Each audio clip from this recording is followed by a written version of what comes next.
Ashamaa jirra jirtuu harka fuune hordoftoonni saaraa YouTube anaa dhufuu baga nagaan dhuftasanii jechaati warri YouTube kan koo faaraa taatan subscribe comment like share taasisuudhaan maatii ta'a yaada qabdan immoo comment jalatti barreessuu hin dagatinaa isiniin jechuun jaalladha.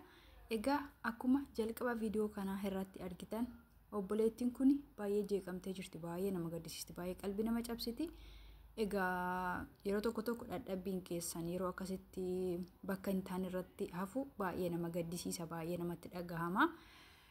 Waan haamilee namaa cabsudha. Yeroo tokko ijoolleen tokko kan lubbuu ofii irratti irree murteessantu jiru. Yeroo wanti akkasii kun jireenya isaanii keessatti isaan mudatu.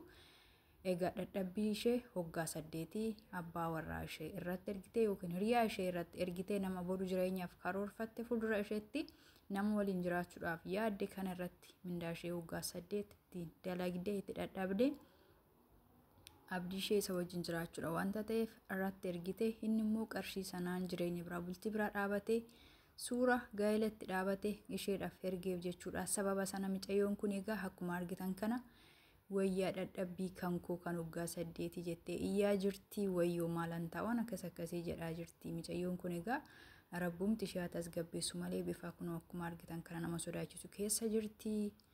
Dhugaa baay'ee nama gaddisiisa, baay'ee qalbii nama cabsiti. Hin beektan jireenya biyya hambaa kana keessatti maal dabarsitanii maal keessa dabartanii akka hoggaa 8 miti baatii 8 mana hambaa keessa hojjechuun baay'ee cima jechuudha. Chaalenjii hedduu qaba. Rakkitanii yookaan gaddanii yaada ofii sanarree iftoominaan namni wajjin teessanii tisheer godhatanirree hin jiraatu. Kophaa keessanii gaddan gammachuun dhukkubsattan fayyaa taatan gaddi isinitti galu maatiin keessa isinirraa boqatu waa tokko jechuudha. Biyya hambaa keessatti wanti waan hunda caalaa hojii caalaa wanti nama nuffisiisuu fi baay'ee namatti ulfaatu maali jireenya kophummaa jiraachuu, namarraa fagaatanii acuuccaan garagaraa jiraachuu.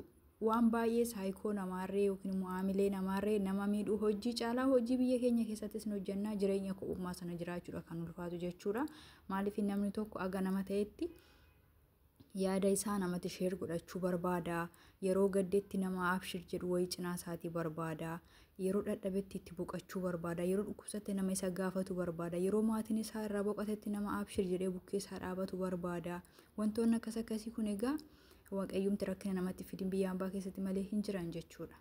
Yeroo dhukkubsannirree akkuma beekamu manoota baay'ee keessatti anis akkuma kan kootti akkuma argutti yeroo dhukkubsadhe jedhee dubbadhan mana kana keessatti panaadoolirra kan tare immoo ati bilii fudhadhuuti hojii kee itti fufi yaada jedhamu malee mi'aara dhukkubsattee jirta boqadhuuti hojii kana boru hojjedhu yaadni jedhu gonkumaa hin jiru jechuudha mana isaanii keessatti. Chaalenjii kana hunda keessa namni tokko darbe waggaa 8 dadhabee dalagee gaafa immoo wanti akkasii kun nama qunnamu deebi'anii takka jedhanii akka haaraatti hojjechuufis haamileen suni hin jiru jechuudha. Enerjiin dura qabnu suni hin jiru jechuun fakkeenya namni tokko waggaa 17-18 tuyyuu biyyaa bahee amma nama naannoo waggaa 20 wayii deebitee hamma kana hojjechuuf immoo bultii dhaabachuutu jira, dhala godhachuutu jira, jireenya mataa ofii jiraachuu waa hedduutu nama jalaa darbaa jechuudha. Qarshii qofa miti yeroo nuufiitis nama jalaa gubata jechuudha. Gidduu kana keessatti waa lama nama dhabsiisa jechuudha. Wanti akkasii kun baay'ee ulfaata. Waaqayyo nama jalaa jireenya namaa keessatti hin fidini. Isaafis waan fayyadu miti qarshiin kun garuu yeroodhaaf immoo ishee baay'ee ishee miidha. Maaliif dafqa namaatiin eenyumtuu jireenya ofii bareeffatee jireenya bareedaan jiraata jechuun soba. Boru nama gaafata boo'ichi namaa suni mimmaan nama sanaa sun dadhabbiin nama sanaa suni dadhabbii keenyarree nu harkaa fudhatee deema. Garuu namoonni hedduun akkasitti yaadan jireenyuma ishee har'a gabaabduu kana rafaniiyyuu bakka rafan sanaa ka'uun dhiisuu danda'u jechuudha. Namni garuu isa sanan yaadu isuma har'a ittiin nyaatee ittiin dhugee ittiin bohaaree ittiin bakka akka barbaade waan fedhii isaa sana guuttatu sana isa qofa ilaala jechuudha. Sanaafi namni garaa walitti jabaatee jira. Ijoollee shamarranii keessumaa sirriitti of eeggannoo taasisuu qabdu, gamna ta'uu qabdu. Keessumaa immoo waa'een qarshii kun namoota hedduu miidhaa jira.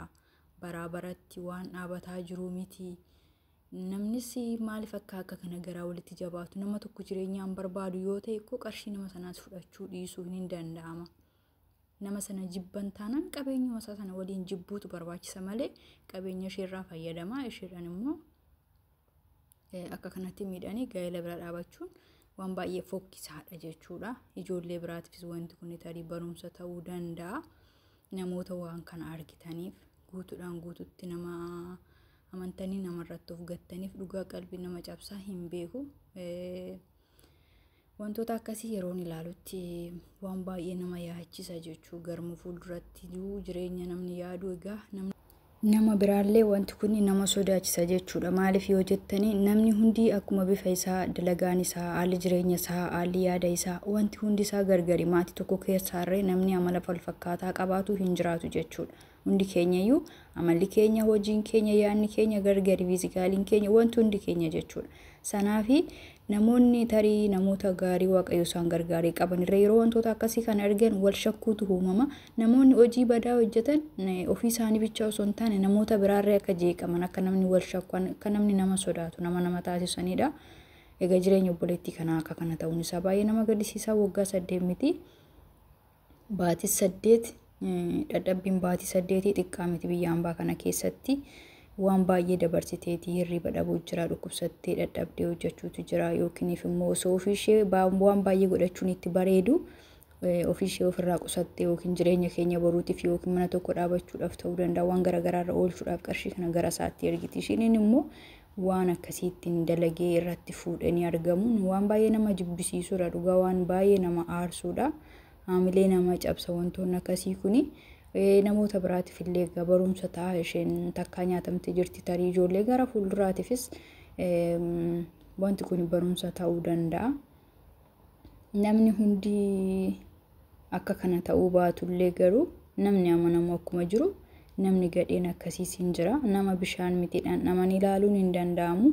Egaa waaqayyoomti nama akkasii nama sammuun isaa waa tokko yaaduu hin dandeenye jechuudha. Namni kun boru dhala godhachuu danda'a. Maaliif namni tokko bultii dhaabatu jechuun boru jireenya bareeda jiraachuuf dhala godhachuuf miti. Namni dafqa namaa nyaate immoo jireenya bareedaa jiraata jechuun soba. Yeroodhaaf malee jireenyi kee waan bareedu nutti fakkaatu nama dafqa namaa nyaate of harkaa qabu, nama dhugaa namaa nyaate jireenyi isaa bareedee ani argee hin beeku. Yeroodhaa yoo bareedirree egereen isaa immoo fokkata gara fuuldura isaa. Kan isaa fudhatee jalaa deemanii jechuudha. Dafqa isaa dadhabbii isaarree dabalatee deemuu danda'a wanti kun. Garuu isheedhaaf immoo ammatti haamilee ishee cabsee jira baay'ee jechuudha. Deebiteellee hojjechuudhaaf aangoo hin qabdu. Yeroo tokko dhugaa baay'ee nama gaddisiisa. Haalli obbolaa keenya shamarran biyya hambaa keessa jiranii tokko lama jedhamee yoo haasa'amee hin gidduudhuma kana keessa ijoollee hedduun argaa jira. Gidduu kana immoo maal takka ta'aa jiru hin beeku. Isaan kaan hin maraatanii isaan kun du'aa jiran akkuma argaa jirtan kan nama du'e jedhaniyyuu ijoollee 3 torbee 2-3 kana keessa nama 3 argan ofii kootiif iyyuu kan miidiyaa irratti dhufee gargaarsa godhamaafii jiru. Sana biratti immoo kan maraatan irreen kan sammuun isaanii dhukkubsatanii nama 2tu jiru. Isaaniif irree gargaarsa kadhatamaa jira. Gidduu kana keessa dhugaa sirrii miti haalumti jiruyyuu nama jeeqa.